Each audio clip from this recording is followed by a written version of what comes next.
아버지,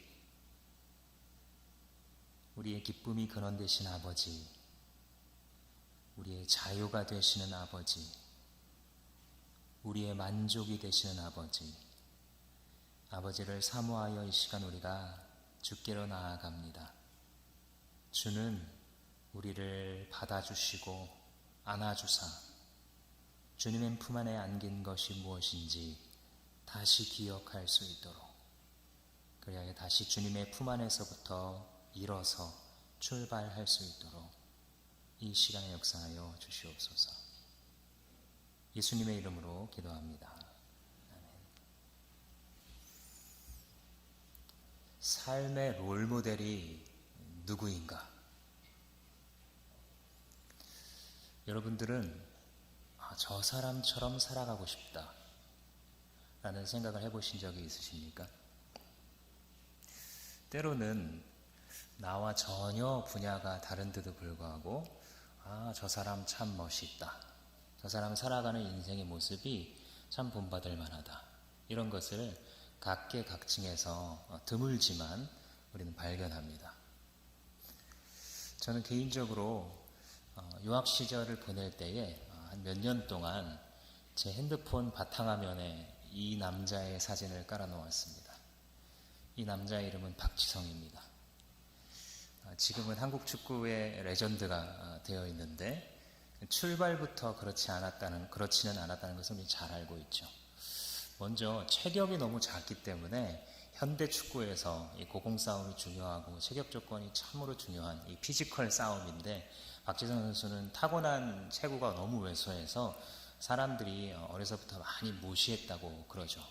많은 노력을 했는데도 불구하고 그는 핸디캡을 갖고 있었던 것입니다. 또 그는 평발이었습니다. 우리가 잘 아는 것처럼 대한민국 군대에서도 몇 년 전까지만 해도 평발이면 군대 오지 않아도 됩니다. 훈련 받는데 지장이 있기 때문에, 걷는데도 문제가 생기는 그런 구조이기 때문에 평발들은 군대를 받지 않았었죠. 그런데 축구 선수가 자기의 꿈인데 이 사람은 평발로 태어났습니다. 그래서 우리가 박지성 선수의 이 발 사진이 좀 유행한 적이 있지 않습니까? 김연아 선수의 발 사진과 굉장히 비슷한 사진인데, 여기저기 까지고 골문 것처럼 색깔이 변한 그 발을 보면서 많은 것을 또 느낄 수 있습니다. 그런데 그런 그의 시련은 이 청년 때가 되어서도 변하지 않았습니다. 대학에 갈 무렵에 당시의 유망주들은 그 당시에 대학팀들이 장학금을 주고 끌어가는 것이 관례였는데, 이영표 선수나 혹은 안정환 선수 같은 사람들은 이미 앞서서 여러 대학팀에서 서로 모셔갔던 그런 전례가 있었는데, 박지성 선수는 어떤 대학팀도 그에게 러브콜을 보내지 않았죠. 그리고 프로팀들인 K리그에서도 단 한 팀도 그를 모셔가겠다고 한 적이 없습니다. 그래서 세월이 좀 흘러서 나중에 허정무 감독이 올림픽 대표 선수로 박지성 선수를 발탁했을 때 사람들이 이게 논란이 되었습니다. 아니, 어떻게 저렇게 듣도 보도 못한, 지금으로 말하자면 듣보잡 선수를 올림픽 대표로 꼽을 수가 있어? 굉장한 논란이 되었죠. 그래서 그 중에 한 기자가 허정무 감독의 인터뷰하면서 이런 말까지 했다고 합니다. 아니, 감독님, 도대체 뇌물을 얼마나 받으신 겁니까? 상당한 논란이 있었다는 대목을 알 수 있죠. 그리고 나중에 히딩크 감독이 역시 월드컵 대표로 그를 발탁했을 때에도 또 논란이 있었죠. 훨씬 더 실력 검증된 이런 선수들을 제쳐놓고 왜 이 사람을 쓰느냐? 그런데 그는 결국 발탁됐고, 우리가 잘 아는 것처럼 항상 열심히 뛰는 선수, 자기의 자리에서 최선을 다하는 선수, 그의 트레이드 마크가 있죠. 딱 패스해주고 딱 이렇게 하는 그 트레이드 마크, 그 사진을 이렇게 엄지를 촥 하는 그 사진을 제가 보면서 그래, 미드필더는 미드필드의 자리에서, 나는 지금 학생이니까 학생의 자리에서 내가 할 본분을 열심히 해야겠다라는 의미로 그를 한참 동안 담아 놓았습니다. 특별히 아무도 거들떠보지 않았던 그런 선수에서 지금은 모두가 존경하는 그러한 축구선수로 남았다는 점이 많은 사람에게 있어서 롤모델이 되고 있는 것 같습니다. 이 이야기를 드린 이유는 하나님이 사람을 쓰실 때 이 스토리를 좋아하십니다. 잘 들으십시오. 하나님의 즐겨찾기가 있어요. 하나님의 즐겨찾기는 다른 사람이 주목해서 보지 않고 세상이 볼 때 너 별 볼 일 없구나, 너 집안 별론데, 너 그 정도 공부해서 이 사회에서 못 살아남아, 아무도 거들떠보지 않았던 사람들을 들어서 쓰시는 게 하나님의 즐겨찾기입니다. 성경 속에서 이는 계속 반복됐고 기독교 역사 속에서 계속 이는 반복됐습니다. 물론 똑똑하고 가진 것이 많으면 쓰임받을 수 없다라는 뜻은 아닙니다. 그러나 하나님께서 아주 자주 사용하시는 방법이 바로 스스로도 이렇게 아무것도 내세울 것 없는 내가 무슨 일을 한다고 라고 한숨 쉬며 탄식하는 자에게 하나님께서 찾아오셨다는 사실을 우리는 잘 기억해야 합니다. 사사시대는 우리가 잘 아는 것처럼 하나님의 명령을 반복해서 어긴 12시대를 다루고 있습니다. 12명의 사사가 등장하는 이유 자체가 뭐냐면 하나님께서 약속의 땅 가나안 땅을 주셨는데 이제 살만해지니까, 등 따시고 배불러지니까 하나님에 대해서 조금씩 식는 거예요. 그리고 관심이 식고 새로운 것들에 눈뜹니다. 가나안 문화는 참 이거 쿨한데 진짜 재밌다 이렇게 빠져들기 시작하고, 그리고 범죄하며 우상숭배를 했을 때 하나님이 심판으로서 이웃 나라들을 불러오죠. 예를 들면 가나안이나 하솔이나 이런 나라들이 이 이스라엘 백성들을 심하게 괴롭힙니다. 짧게는 6년, 7년, 길게는 40년까지 압제를 당하게 되죠. 그렇게 되면 이 백성들이 살 수가 없어서 하나님 제발 살려달라고 부르짖죠. 그럼 하나님께서 바로 사사를 일으키시는 겁니다. 그래서 1번 타자 온니엘, 2번 타자 에훗, 3번 타자 삼갈, 4번 타자 드보라, 이런 식으로 사사가 12명이 등장하게 되는 겁니다. 그렇게 사사가 등장해서 도저히 이길 수 없을 것 같았었던 대적들을 한 방에 물리치시고 그 땅에 구원을 주십니다. 그리고 평화가 찾아오죠. 그런데 평화가 찾아오면 또 원점으로 시작되는 겁니다. 등 따시고 배불러지는 겁니다. 다시 가나안의 문화를 찾는 겁니다. 다시 하나님께 대하여 사랑이 식어지는 것입니다. 그러면 또 범죄 가운데에 뒹굴게 되고 하나님의 심판이 다시 다가오고 다시 부르짖어 사사를 구하는 이 패턴이 12번 반복되고 있습니다. 이게 사사기예요. 그래서 우리가 사사기를 읽다 보면 정말 인간 냄새가 나는구나, 여기서. 인간 사회의 냄새가 여기서 나는구나 라는 것을 깨달을 수 있는 것이 바로 우리가 사사기를 묵상할 때입니다. 그래서 한 신학자는 사사기라는 것은 엔샬롬 교향곡과 같다, 이렇게 별명을 붙인 사람이 있어요. 엔이라는 것은 no거든요. 그 영어로 없다, 엔, 히브리어로. 샬롬이라는 것은 평화잖아요. 그러니까 no peace, 샬롬이 없는 교향곡을 계속 변주 1악장, 2악장, 3악장, 4악장, 12악장까지 반복하는 그런 구조로 되어 있다는 거예요. 근데 이게 문학이 아니라 현실이라는 것이죠. 이게 하나의 픽션이 아니라 우리의 삶의 모습이라는 것이죠. 하나님 앞에, 사람들 앞에서 거룩한 척, 내가 경건한 척 드러내 보여주는 모습 말고 그 보여지지 않은 나머지 모습들, 그 사람 냄새가 바로 사사기에 기록되고 있습니다.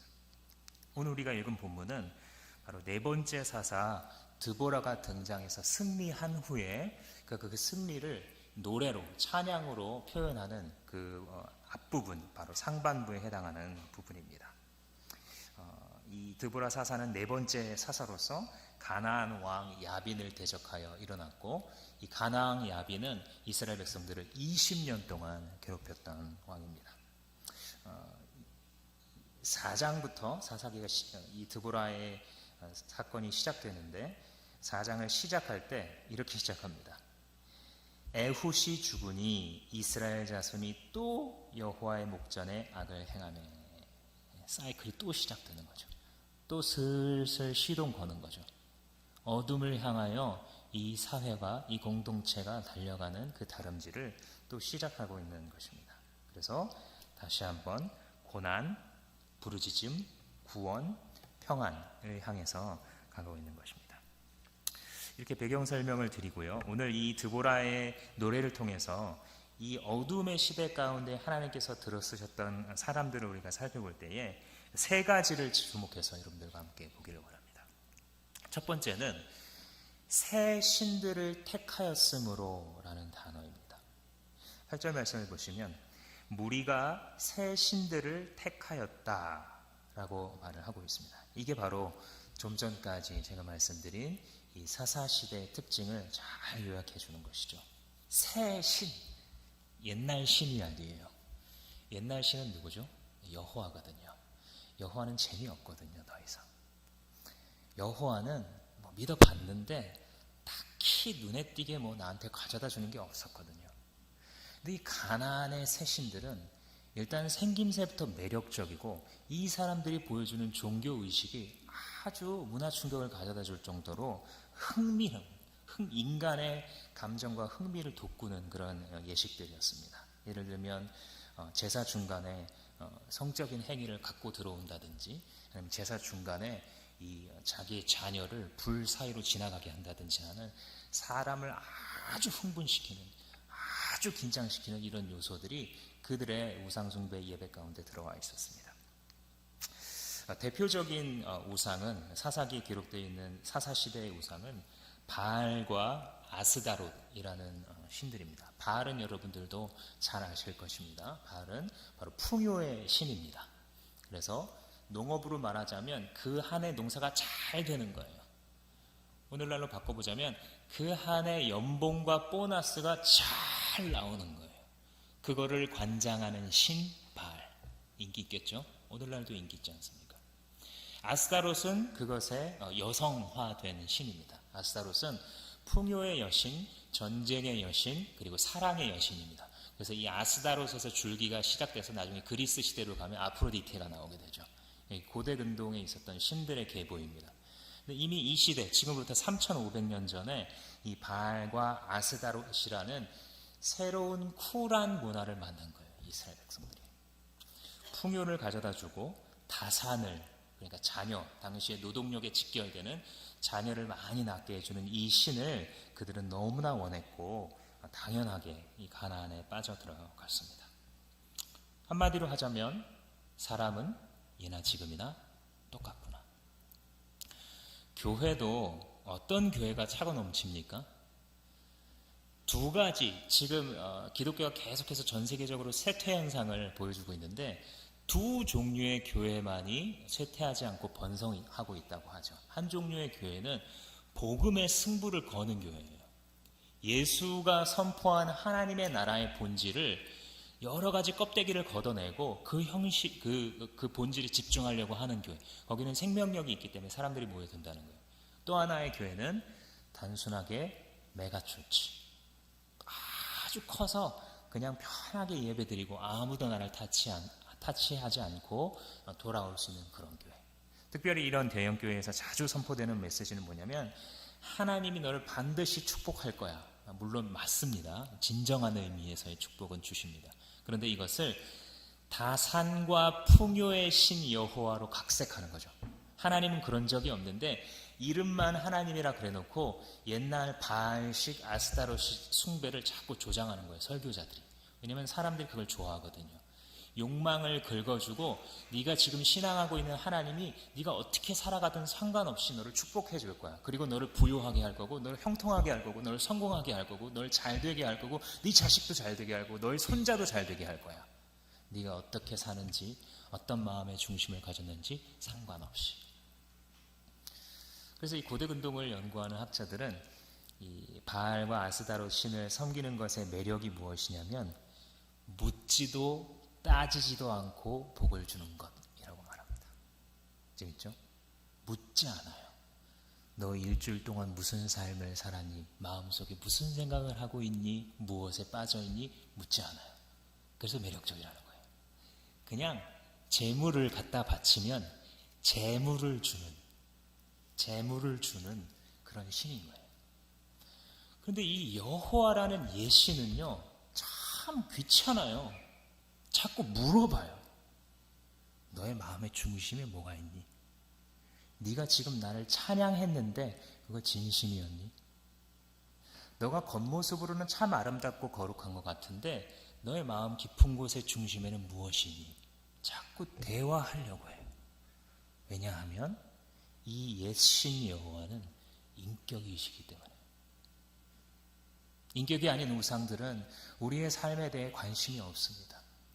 그저 그 종교가 사업적으로 잘 이루어지면 그뿐입니다. 그러나 이 하나님이라는 존재는 자꾸 대화하고 들어와요. 가인이 제물을 바치잖아요. 그럼 기뻐해야지 왜 화를 내요? 안 받아버리잖아요, 하나님께서. 아니, 제물을 바쳤는데 이 신은 참 이상한 신이야.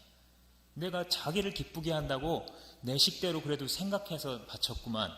근데 하나님은 아니, 너의 중심이 없어. 그런 예배를 나는 받지 않아. 거부하시죠. 사람들은 이게 싫은 거예요. 너무 귀찮은 거예요.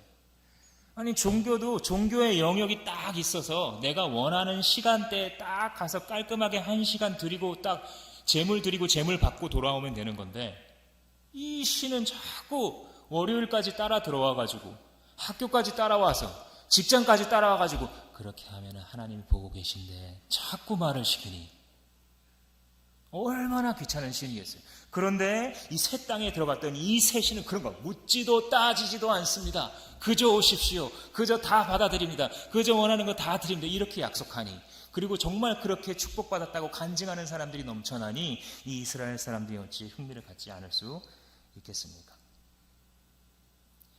이것이 바로 무엇의 특징이냐면 죄의 지배 아래에 있는 사회의 특징입니다. 죄의 지배하에 있는 인생은 대화해 오시는 하나님이 싫은 것이에요. 왜냐하면 그 하나님이 자꾸 대화해 올수록 내 안에 있는 것이 드러나거든요. 나는 그게 귀찮아요. 별로 그런 거 하고 싶지 않아요. 그냥 내가 조금 집중하면 그냥 하는 일 잘 풀렸으면 좋겠고, 뭐 욕심까지는 안 부리는데 망하지만 않았으면 좋겠어요. 그것만 보장해주는 신이 어디 있다고 한다면 그게 하나님, 예수님 아니라 딴 거 뭐라고 해도 죄의 지배 아래에 있는 자들은 택할 준비가 되어 있는 것입니다. 그렇기에 하나님 외의 것에 눈을 돌리게 되는 거죠. 분명히 하나님을 잘 믿어왔는데도 불구하고 어느 순간 죄의 지배하에 놓일 때에 우리가 그래서 한눈을 팔게 되는 것입니다. 그래서 그 경건했던 형제가 넘어지는 것이에요. 처음에는 이웃 가나안 족속이 하고 있으니까 저게 뭘까? 그냥 호기심으로 시작하죠. 근데 그 다음에는 우연찮게 하나 둘을 해보게 돼요. 친구가 한다 그러고 이웃이 해본다 그러고 괜찮다 그러고, 나중에는 자기가 찾죠. 간절히 찾죠. 그렇게 그 속으로 들어갑니다. 그 속으로 들어가면 처음엔 네 발로 걸어 들어갔으나 그 다음에는 그 우상이 내 마음속에 걸어 들어오죠. 나가지 않아요. 사사기 1장에 보면 처음에는 이스라엘 백성들이 하나님 명령을 부분적으로만 순종해서 일부를 쫓아내지 않잖아요. 그죠? 그리고 남겨둬요. 이게 자기들의 선택이에요. 철병거 때문에 못 쫓아내겠어요. 그리고 일부를 놔둔단 말이에요.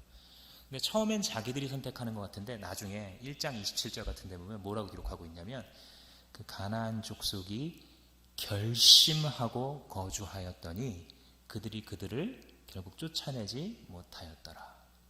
이게 바뀌는 거예요. 어느 순간 우리의 삶에 처음에는 우리가 그걸 선택하죠.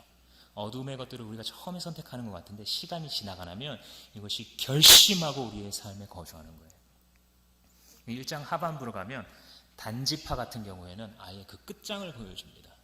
단지파 같은 경우는 그들을 대적하는 가나안 족속이 단지파를 산지에 몰아놓고 평지에 못 내려오게 한대요. 그러니까 처음에는 자기가 선택하는 것 같고 그것을, 두 번째는 이 죄가, 이 어둠이 내 삶에 작정하고 거한다면 그 종말은 무엇이면 그 죄가 나를 지배하는 거예요. 나중에는 원해도 벗어날 수 없는 거예요. 우리가 사회적인 현상을 보자면 중독이라고 부르는 많은 것들이 그러하고요. 중독 외에도 우리의 삶에서 또아리를 틀고 나가지 않는 죄의 사슬들의 문제는 대부분 이 단계를 거쳐서 우리 삶 가운데 들어오게 되고 나가지 않게 됩니다.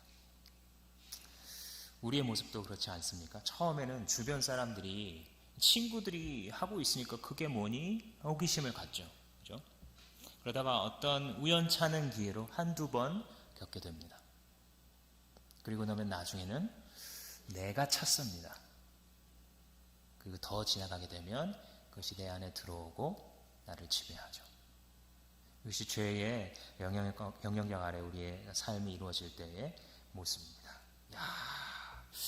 이 인터넷 커뮤니티 진짜 재밌는데? 호기심이 가는데? 이렇게 시작하는 거예요. 저 사람? 내가 뭐 그런 생각하면 안 되지만 참 괜찮네? 이렇게 시작하는 것이죠. 새로운 게 화제가 되면 뭔가 호기심을 갖고 해보고 나중에 삶의 일부가 되는 그런 현상이 우리 가운데에 일어나고 있는 것입니다. 여기서 첫 번째로 우리가 적용해 보기 원하는 것은 무엇이냐면 나에게도 그런 것이 있는가라는 것입니다.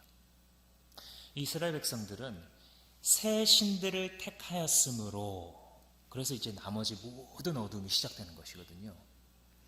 이스라엘 백성들이 새 신을 택하였다고 한다면 우리에게도 그런 새 신을 택한 적은 없는지 생각해 보시기 바랍니다.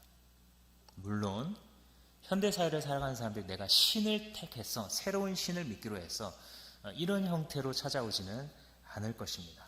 다른 것으로 내 삶에 재미있는 것으로 혹은 내 삶에 중요하다고 생각하는 것으로 혹은 내 삶에 필요하다고 생각하는 형태로 내가 새롭게 이전에 하나님 앞에서 살고자 몸부림칠 때 갖지 않았었던 어떠한 조그만한 타협 혹은 내 의식 속에서는 잠깐 쉼 이런 것들로 시작된 죄의 영향력이나 지배가 없는지 생각해 보시기 바랍니다. 혹시 내가 이것들을 택했기 때문에 내 삶에서 그리스도인의 빛이 점차 없어지기 시작하는 것은 아닌지 여러분 생각하십시오.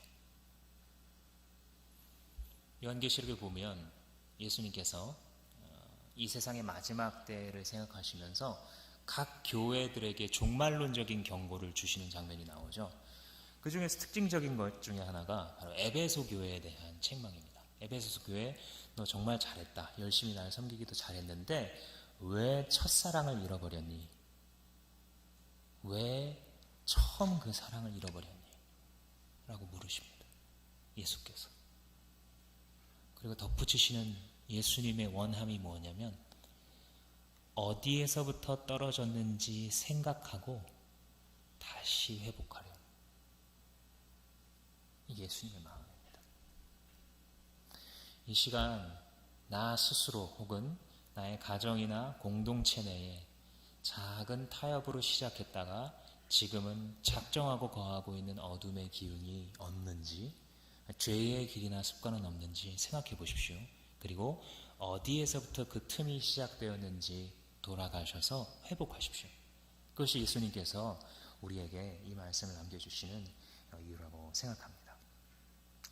8절에 계속해서 보시면 무리가 새 신들을 택하였으므로 그때에 전쟁이 성문에 이르렀다라고 했습니다. 그러니까 죄를 지었기 때문에 전쟁을 하나님이 허락하셨다라는 거예요. 그래서 너희가 가나안에게 지금 20년 동안 압제를 당했다라고 말하고 있는 것이죠. 물론 여러분들 우리가 신중해야 될 것은 어떤 사람이 고난을 당하거나 고통을 당할 때 어떤 어려운 일을 당할 때 너 죄 지어서 그렇지 이렇게 나가면 안 되는 거예요. 알 수 없어요. 하나님께서 왜 그 고난을 허락하시는지. 물론 자기를 바라볼 때는 자기 자신의 죄를 비춰보는 것이 필요하지만 다른 사람 혹은 다른 나라 심지어는 이슬람교를 가진 나라라든지 우상을 섬기는 나라라 할지라도 그래서 하나님이 지금 천재지변을 주셨어. 이런 말을 하면 안 됩니다. 하나님의 뜻이 무엇인지 실제로 알 수 없기 때문이죠. 그런데 분명한 것은 지금 이 사사기에서는 이스라엘 백성들에게 주신 이 전쟁의 고통, 압제당하는 고통이 죄와 연결되어 있다고 성경이 분명하게 명시를 하고 있는 것이죠. 우리가 때로는 내 삶에 찾아온 어떤 고통 혹은 내 앞길을 가로막는 장애물이 하나님의 외침은 아닌지 돌아보아야 할 이유가 여기에 있습니다. 하나님이 때로 말씀하시는 거예요. Stop. 야, 거기서 멈춰라. 그렇게 살면 안 돼. 너 그렇게 살면 안 돼. 하나님이 내 삶 가운데 고통의 큰 돌을 가져다 놓으시고 더 이상 전진할 수 없게 만드시는 것, 때로는 우리로 하여금 우리 자신이 어디서 떨어졌는지를 살펴보게 하시려는 주님의 사랑의 뜻입니다. 그래서 유명한 기독교인 작가 C.S. 루이스는 자신의 책 고통의 문제에서 고난은 귀 먹은 세상을 불러 깨우는 하나님의 메가폰이다, 이런 유명한 말을 썼죠. 사람들이 그냥 보통 목소리로 말하면 알아듣지 못하니까, 왜냐하면 자기도 바쁘고 너무 어지러워서 하나님께서 이제 들리지 않을 수 없게끔 들리는 이 마이크를 들고, 메가폰을 들고 외치신다는 거예요. Stop!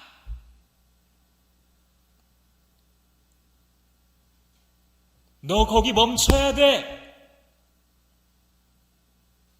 너 다시 생각해야 돼. 너 너의 삶을 다시 돌아보아야 돼.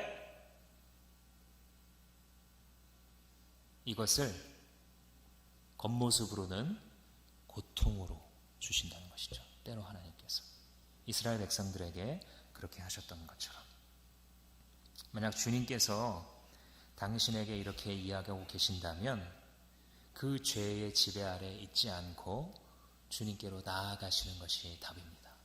주님께서 얘야, 넌 지금 새 신들을 택하고 있는 거야.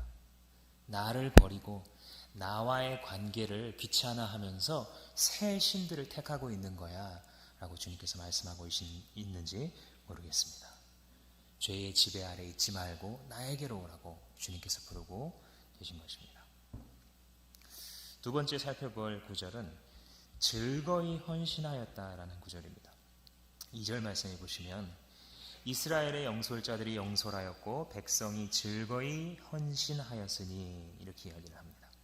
즐거이 헌신한 자들이 있었다. 좀 전에 말씀드린 것처럼 온 이스라엘이 다 타협하고 새 신을 택하면서 자기 소견에 좋을 대로 막 이 방향 저 방향으로 살아가고 있는데, 그 중에 일부가 반대 방향으로 걸어갔다는 거예요. 사사시대 하면 굉장히 어두운 시대인데 심지어는 그런 시대에도 죽게 헌신한 자들이 있었다는 거죠. 주님께서는 그 하나님의 부르심에 응답하여 새 신들을 다 유행처럼 쫓아가고 있는 시대에 옛신 하나님께로 돌아왔던 이 사람들을 참으로 기뻐하신다는 것이죠. 그래서 2절 말씀 보시면 다시 한번 이스라엘의 영솔자들이 영솔하였고 백성이 헌신하였다. 이 말이 그냥 보면 좀 이상해요. 영솔자들, 그러니까 지도자들이라는 거죠. 영솔자들이 영솔하지 않으면 그럼 뭘 해요? 지도자들이 지도하지 않으면 그럼 뭘 합니까? 백성들이 헌신하지 않으면 뭘 합니까? 근데 우리가 현실의 경험을 기억해서 살펴보면 이 말이 딱 맞죠. 죄의 지배 아래 있는 사회에서는 다 거꾸로 되어 있죠. 지도자인데 지도하고 있는 게 아니에요, 이 사람들이. 어른들인데 아직도 처해 안 든 아이들과 같은 죄와 실수를 저지르고 있어요. 청년들인데 이미 힘도 꾸망도 없어요. 아이들인데 마치 어른들이 짓는 죄를 저지르고 있어요. 죄의 지배 아래 모든 게 뒤집어져 있는 것이죠. 하나님께서 이런 사회에 오셔서 그 질서를 회복시키시면 그 질서가 회복되는 거예요. 어린이는 어린이답고, 청년은 청년답고, 어른은 어른답고, 지도자는 지도자답고, 영솔자는 영솔하고, 백성은 죽게 헌신하고, 이 질서가 회복되는 거예요. 하나님의 나라가 임할 때, 하나님의 통치가 회복될 때. 9절 말씀에도 보시면 똑같은 걸 표현하죠. 내 마음이 이스라엘의 방백을 사모함은 그들이 백성 중에서 즐거이 헌신하였음이니 여호와를 찬송하라. 그러니까 많은 사람들이 새 신을 택하는 것이 다 유행이 되어서 유행처럼 번지고 거기에 골몰하고 있을 때에 하나님께로 자발적으로 헌신한 자들이 있었다라는 것. 그래서 이 구절의 이 주체는, 이 노래를 부르는 주체는 지금 드보라인데, 드보라가 이렇게 말하는 거예요. 내 마음이 이스라엘 방백들을 사모한다. 이스라엘 방백들에게로 향해 있다. 이렇게 말을 하는데 하나님의 기쁨을 대신하는 거예요. 다 이쪽으로 걸어가는데 다 이 세상의 새 것들이 좋다고 향해서 가고 있는데 너희들은 나에게 헌신하는구나. 정말 너희들 대견하다. 라고 하는 하나님의 마음을 지금 대신 외치고 있는 것이죠. 가끔 제가 집에 있으면 종종, 그리고 요즘에는 꽤나 자주 온 식구가 같이 식사를 할 때가 있습니다. 그러면 이제 제가 아이들에게도 섬기는 것을, 가정 내에서 섬기는 걸 가르치려고, 저는 이제 딸이 3명 있거든요. 얘들아 수저 좀 놔라, 이렇게 제가 말해봅니다. 그러면 어떻게 할까요? 보통은 아무도 안 나옵니다. 첫 번째로 나왔던 애가 얼굴을 이렇게 빼꼼히 내밀었다가 자기가 먼저 일할까봐 다시 들어갑니다. 두 번째로 나오려고. 첫 번째로 나오면 자기한테 시키니까. 근데 어느 날은 이상하게 얘들아 수저 놔라. 그런데 어떤 한 명이 내 아빠 하고 나와서 수저 5벌을 챙겨가지고 탁탁탁탁 놓는 거예요. 그러면 그게 그렇게 예뻐 보이더라고요. 아니 이게 별일이 아니거든요. 그냥 수저를 놓는 거예요. 아무것도 아니잖아요. 뭐 5초면 할 수 있는 일인데 제 눈에는 이 수저 놓는 행동이 수저 놓는 행동의 가치를 뛰어넘는 거예요. 제 마음에 기쁨을 가져다 줘요. 야, 얘가 순종하는구나. 얘가 아빠의 말을 지금 그냥 안 넘겼구나. 즐거이 헌신하는 자들을 향해 내 마음이 향한다. 하나님의 심령인 거예요. 모두 다 수저 놓기조차 싫어해요. 하나님께서 타락한 죄의 지배하에 있는 이 대한민국 사회, 이 21세기 현대 사회를 바라보실 때에 마음이 너무나 답답해요. 하나님을 막 부르세요. 얘들아 어디 있니? 누가 이곳에 나가서 일을 할래? 누가 헌신하겠니? 라고 부르시는데 다 지쳤어요. 이제는 다 내 앞길이 너무 힘들어요. 내 코가 석자라서 아무것도 할 수 없어요. 그런데 저쪽 한 구석에서 아무도 주목하지 않았던 몇 명이 일어나는 거예요. 그 일어나서 뭐라 그랬어요? 하나님? 하고 그 말을 순종하는 거예요. 그때 하나님께서 그 마음이 그들에게로 향한다라는 것이죠. 이게 즐거이 헌신하였으니 라는 단어입니다. 즐거이 헌신하다라는 단어는 원래는 한 단어예요. 그냥 동사인데 이 동사의 뜻을 표현할 수가 없으니까 즐거이 헌신하고 형용사를 부사를 붙여놨거든요. 이 나답이라는 이 동사는요, 자발적으로 자신을 드리다, 자발적으로 헌신하다 이런 뜻에서 비롯된 동사입니다. 이 동사에서 파생된 명사 중에 낙헌제라는 명사가 있어요. 여러분 아십니까?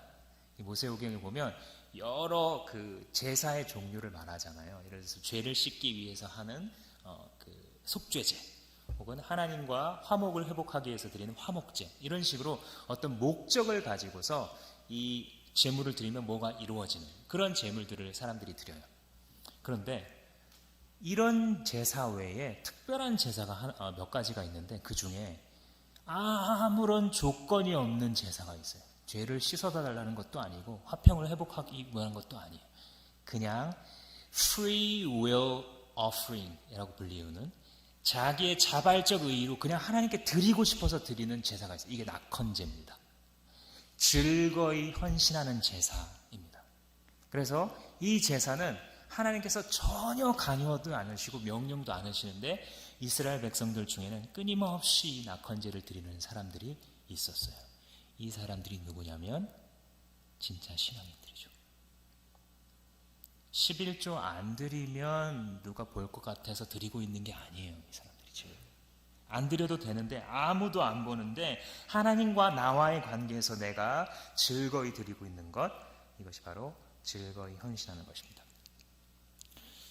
즐거이 헌신하니라는 이 단어가 또 아주 흥미롭게 사용된 부분은 시편 110편입니다.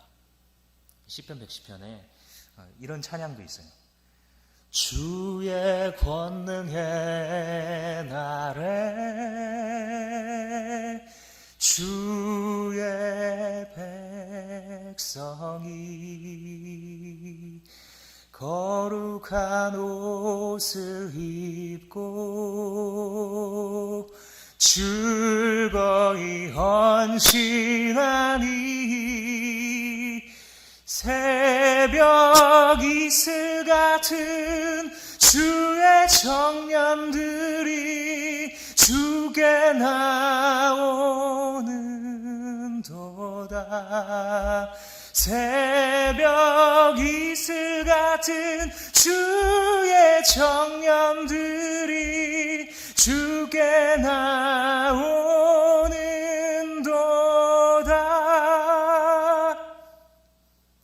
이런 찬양이 있는데 바로 시편 110편 3절을 가사로 삼은 찬양입니다. 주의 권능의 날에, 주께서 권능으로 임하셔서 그 원수를 치시고 심판하시는 날에 주의 백성들 가운데에 자발적인 즐거운 헌신으로 나오는 자들이 있었다라는 거예요. 주의 청년들이라고 표현된 것은 단순히 나이만, 그 연령대만 어린 것을 말하는 것이 아니라 자기의 인생의 황금기를 드리는 것을 말씀드리는 거예요. 자기 인생의 가장 귀한 부분을 누가 시키지 않았는데 주의 부르심에 응답하여 드리는 자들, 그걸 하나님이 봤을 때는 새벽 이슬처럼 보인다는 것이죠. 밤이 오고 다시 새 날이 밝아올 때 온 대지를 적시는, 그래서 때로는 비가 오지 않았는데도 여러 식물들과 채소들에게 그날 필요한 힘을 다시 공급하는 그 귀한 존재처럼 하나님의 눈에 즐거이 헌신하는 자들이 그렇게 보인다는 것입니다. 하나님께서 이렇게 즐겁게 헌신하는 자들을 기뻐하신다라는 말을 들을 때 여러분들 무엇을 생각하십니까? 여러분들 헌신하기 원하십니까? 여러분 하나님의 마음을 기뻐하는 새벽 이슬 같은 자들이 되길 원하십니까? 그런 마음이 드는 것도, 그런 마음이 드시는 분이 있다면 그런 마음이 드는 것도 주의 은혜입니다. 즐거이 헌신할 수 있는 것도 시간이 더 지나 보면 그게 내가 착해서 그런 줄 알았는데 그것도 하나님 은혜였구나. 그때 목사님이 이거 해보지 않을래? 했는데 해볼까요? 하고 그냥 어리버리하지만 따라갔던 그것이, 그때 그 작은 헌신이 정말 하나님의 은혜였구나. 성경 공부 한번 해보지 않을래? 라고 했는데 같이 따라가서 그 좁은 방에서 더운데 시작했던 것이 어마어마한 하나님의 부르심이었구나. 우리가 깨닫게 되는 것이죠. 그래서 이 드보라의 찬양도 다시 한번 보시면 이런 말이 붙어요. 2절 말씀, 백성이 즐거이 헌신하였으니 뭐하라고요? 여호와를 찬송하라. 드보라가 알고 있는 거예요. 백성이 헌신하였는데 백성을 칭찬하라가 아니고요, 백성이 헌신하였으니 여호와를 찬송하래요. 이게 무슨 뜻이에요? 그 헌신하는 마음을 주신 것도 하나님이신 거예요. 그래서 여러분 혹시라도 지금 하나님께 헌신하고 계세요? 하나님의 나라를 위해서 일하고 계세요? 잘하고 계십니다. 귀한 일입니다. 동시에 또한 기억하세요. 그것조차 하나님의 은혜인 것을. 그러면 우리가 교만하지 않을 수 있어요. 아직 섬김의 마음이 들지 않은 사람이 얄밉게 보였다가 이 하나님의 은혜를 깨달았을 때에 그들을 이해할 수 있게 돼요. 아직 나에게 임한 이 하나님의 은혜가 이 사람에게 아직 임하지 않았구나. 기다려줄 수 있어요. 그 사람 품고 기도할 수 있어요. 하나님, 나 정말 이 영혼이 나에게 주신 이 은혜를 받았으면 좋겠어요. 주님 앞에 즐거이 헌신하는 것이 얼마나 기쁜 것인지 알게 해주세요. 이렇게 미움에서, 그 미움의 털을 박는 것에서 그 사람을 품는 쪽으로 나가게 하게 됩니다. 또 한 가지 적용은, 여러분들 공동체 내에 헌신하고 있는 다른 지체들이나 혹은 리더들 있죠. 목자들, 또 리더들, 또 여러 모양으로 섬기는 사람들, 그들을 보실 때 하나님을 찬송하십시오. 하나님, 저분들이 있는 것을 감사합니다. 아무것도 아닌 것처럼 보이지만 저 자리에 성실하게 서서 하나님을 섬기고 있는 저들을 주셔서 감사합니다. 주님, 나를 위해서 별 대가가 없는데도 저렇게 섬기고 있는 저 목자를 주님 축복해 주세요. 저들을 주셔서 감사합니다. 나를 위해서 저 사람들 일으켜 주셨군요. 나를 위해서 이 이태희 목사님 나한테 보내주셨거든요. 나를 위해서 박은주 목사님을, 나를 위해서 이 목자 누구누구 집사님을, 누구누구 오빠를 보내주셨군요. 라고 하나님을 찬송하세요. 늘 바라보면서 무슨 목자가 저래 이러지 마십시오. 목자씩이나 되는 사람이 이런 것도 안 한다고. 심심치 않게 듣는 말입니다. 목원들이 힘들어하면서. 근데 그러지 마시고 목자가 그 자리에서 자리를 지키고 있는 것만으로도 하나님 앞에 우리의 찬송의 이유가 된다는 것을 여러분 기억하세요. 그럴 때에 우리의 마음 가운데에 공동체를 세우는 정신이 회복될 것입니다. 마지막으로 살펴볼 단어는 어구는 깰지어다 라는 단어입니다. 12절 말씀해 보시면 깰지어다 깰지어다 드보라여 깰지어다 깰지어다 너는 노래할지어다 일어날지어다 바라기여 아비노함의 아들이여 내가 사로잡은 자를 끌고 갈지어다. 깰지어다 일어날지어다 이런 말들을 계속해서 반복하고 있습니다. 깨라라는 것은 이 시의 문맥에서는 일어나 노래하라는 거예요. 하나님께서 이렇게 놀라운 일을 행하셨으니까 가만히 잠자고 있지 말고 일어나서 노래해라 이 뜻이고요. 더 큰 사사기의 문맥에서 보면 모두가 잠자고 있는 이 세상에서 세신에 빠져서 영적으로 죽어있는 이 세상에서 너는 깨어 일어나라 이런 의미로도 해석이 가능합니다. 왜 이렇게 하나님께서 행하신 일을 찬양하라고 말하나, 왜 노래하고 깨어 일어나라고 말하나, 하나님의 섭리를 보면 그럴 수밖에 없어요. 시간상 짧게 한번 나눠보자면 몇몇의 인물들이 등장해요. 이 5장 1절부터 18절까지만 해도 한 5명 정도의 인물이 열거되고 있는데 이 인물들이 모두 다 의외의 인물들입니다. 이 드보라 내러티브 자체는, 드보라에 대한 이 본문 자체는 하나님께서 계속 의외의 인물들을 배치하셔서 의도적으로 그렇게 끌고 가는 것이 너무 보이는 본문이에요. 그래서 흥미가 참 많습니다. 한번 짧게 나눠보자면 드보라라는 이 사사부터 우리 생각을 해보죠. 12명의 사사가 기록되어 있죠. 사사기에. 그리고 사무엘이 들어오면서 사무엘이 마지막 마지막 사사이자 선지자로서 또 새로운 시대를 향해서 가는데 사무엘은 사사기에는 나오지 않죠. 그러니까 사사기 전체로 보면 12명인데 그 12명 중에 가장 약한 사람의 대표입니다. 사실 12명 다 약해요. 모두 다 치명적인 약점을 갖고 있는 사람이에요. 하나님의 사람 지도자로 서기에는 큰 단점을 다 가지고 있습니다. 그런데 드보라는 그 중에 대표격입니다. 어떤 약점이 있냐? 첫 번째로는 그는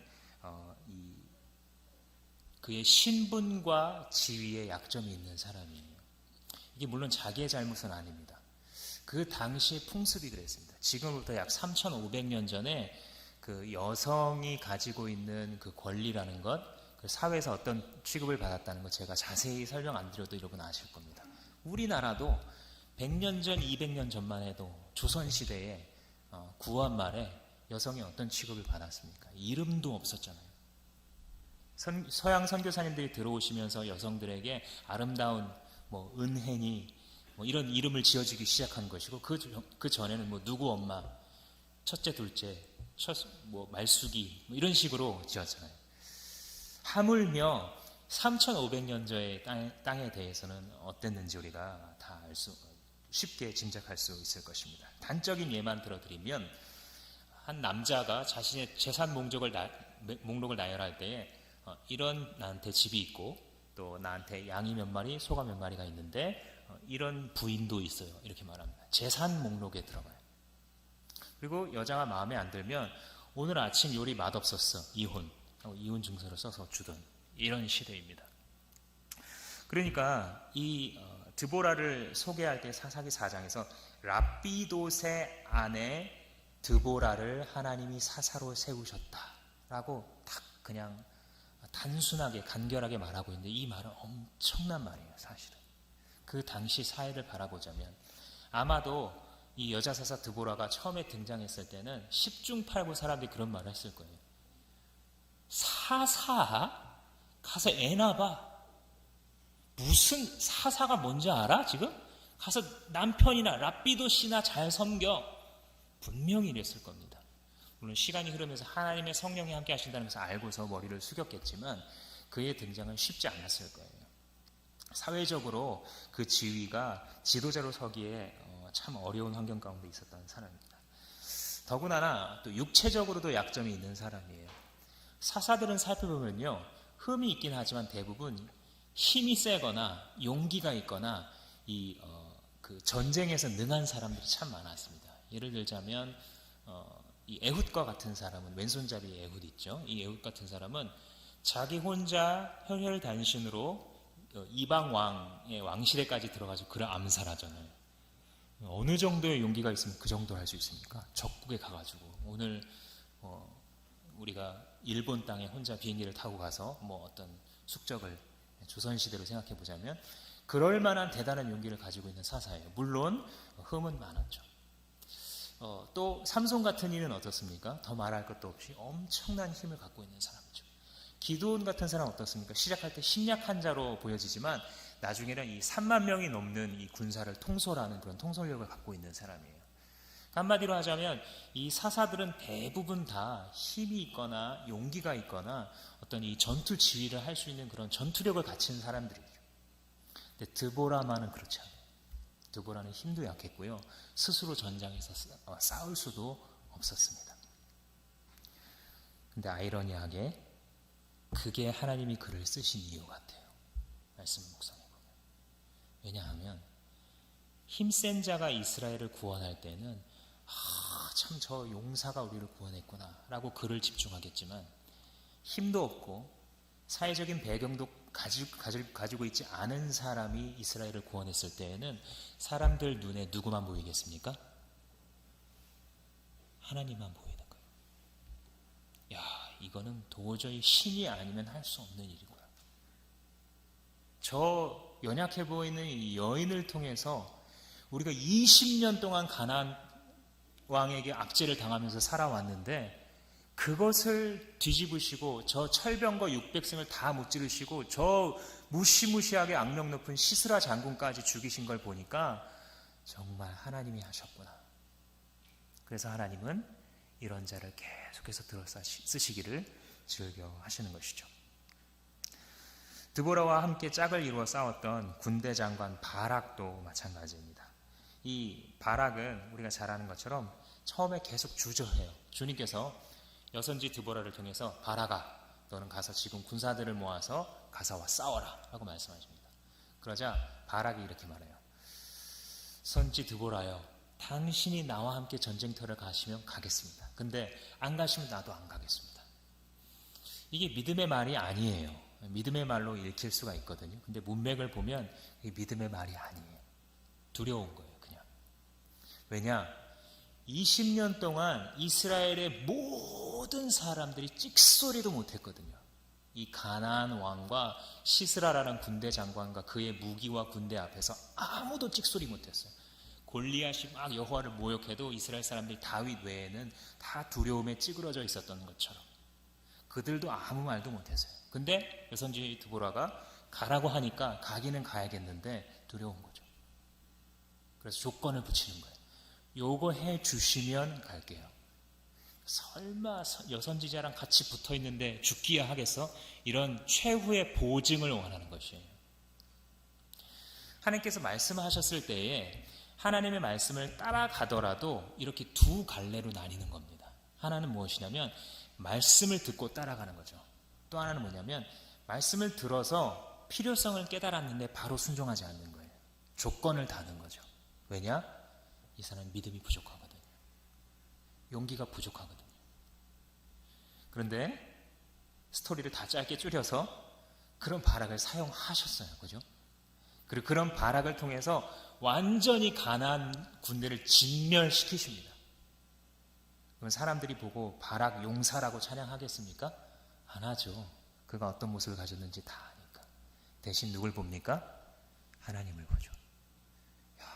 저렇게 용기 없는 사람을 통해서도 저 강한 군대를 쓰러뜨리시는 분이 바로 우리 하나님이구나 알게 되는 거예요.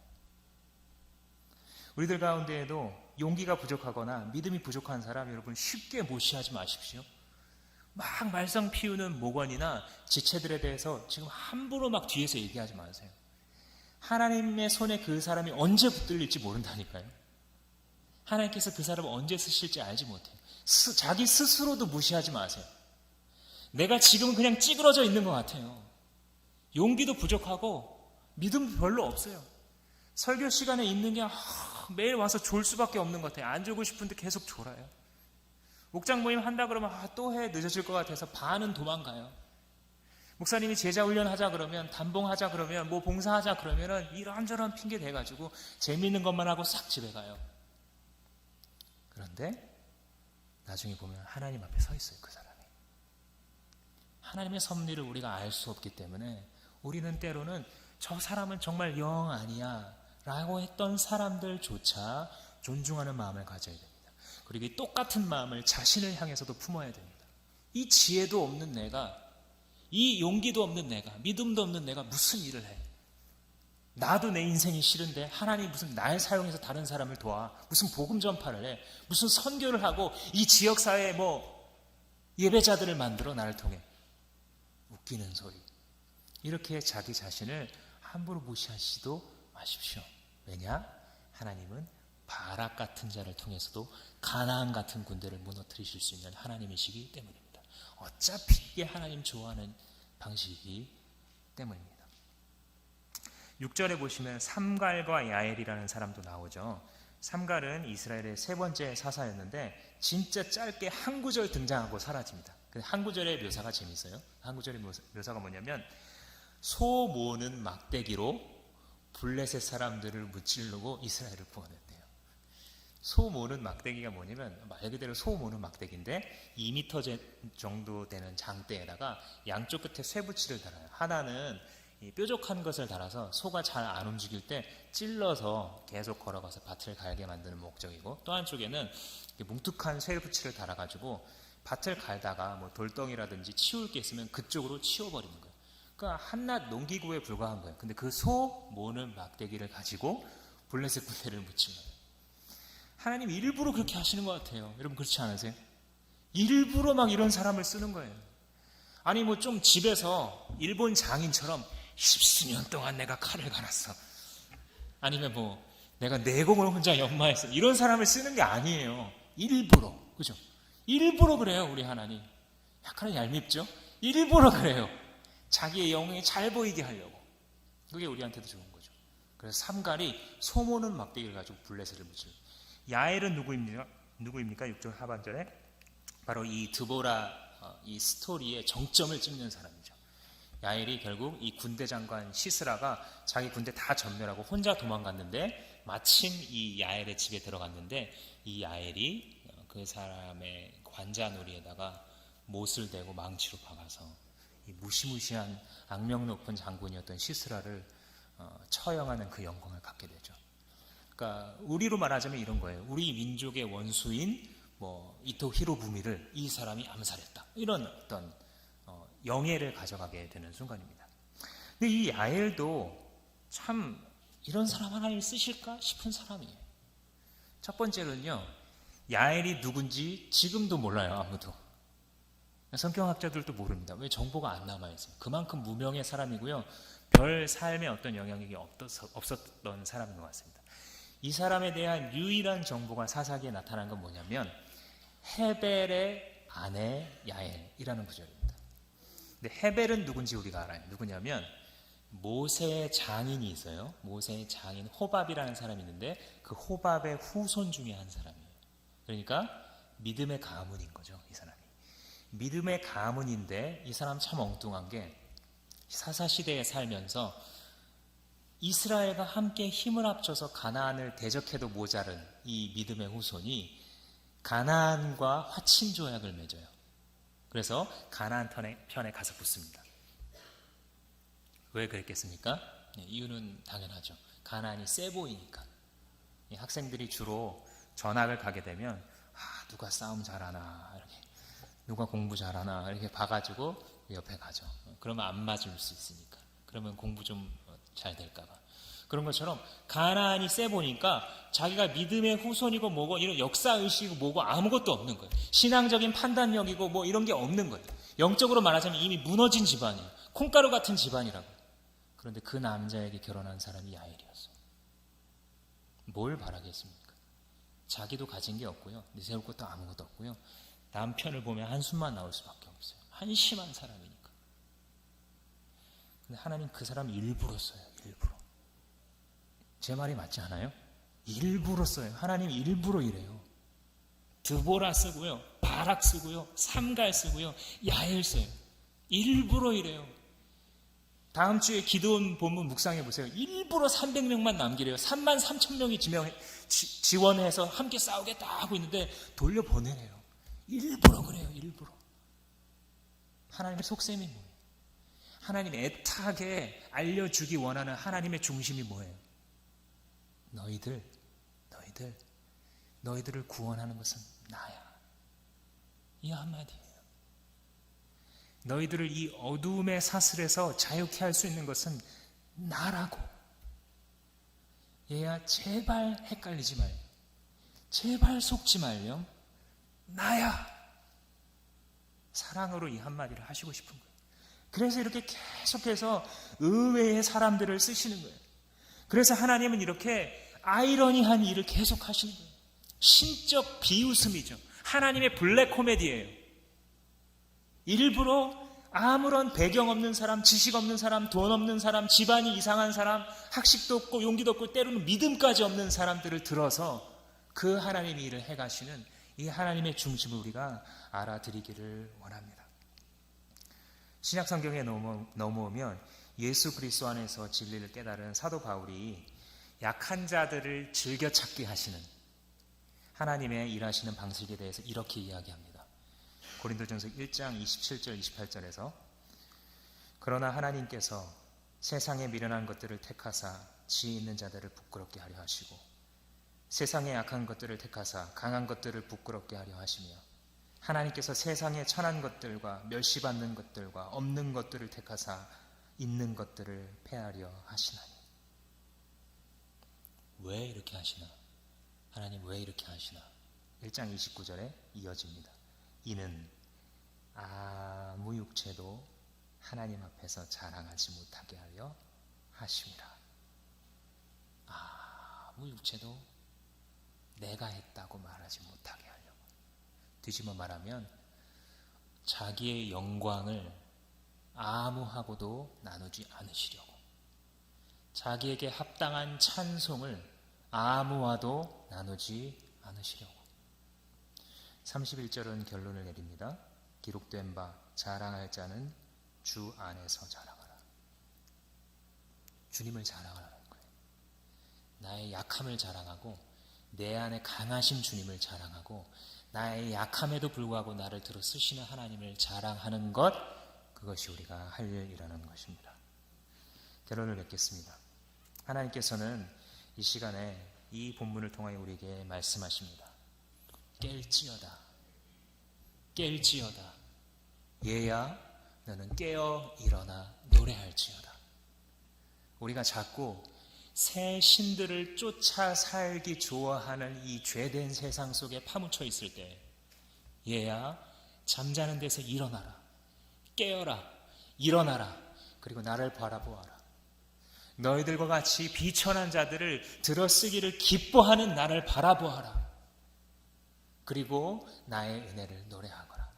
바라기여 일어나라. 내가 포로로 잡아준 이 사람들 끌고 가라. 내가 이미 포로로 정복한 이 세상을 끌고 가라. 예수 그리스도께서 십자가와 부활로 이미 이기신 이 세상을 끌고 가라. 너희가 하는 것이 아니다. 전쟁은 이미 끝났다. 전쟁의 승패는 내가 이미 결정했어. 너는 따라와. 너는 일어나. 너는 깨어. 너는 잠자지 마. 너는 앉아있지만 말고 일어나.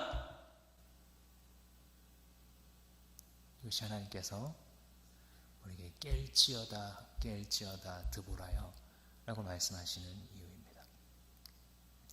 이제 같이 기도하시겠습니다.